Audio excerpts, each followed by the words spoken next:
নমস্কার, কবি রূপক চট্টরাজের সেই মেয়েটা। আজকে মাগো তোমায় একটা গল্প বলি। স্কুলের ওই সামনে যে এক ছোট্ট গলি, ছোট্ট মেয়ে দাঁড়িয়ে ছিল একা একা।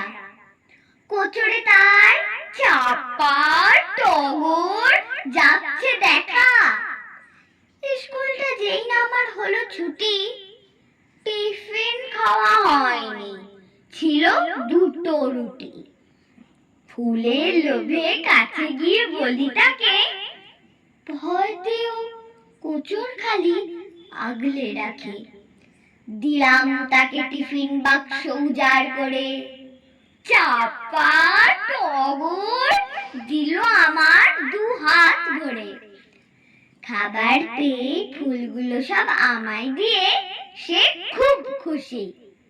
বলল আমায় বাড়ি গিয়ে মাকে দেব। মায়ের অসুখ, খারাপ মন, কাল থেকে মা দেয়নি মুখে খাবার কোনো। আসলে মা খাবেই বাকি, যাইনি কাজে। আমার মাঝে আটটা বাড়ির বাসন মাঝে। এসব বলেই ভাসিয়ে দিল চোখের জলে। সূর্য তখন মিলিয়ে যাচ্ছে অস্তাচলে। নমস্কার।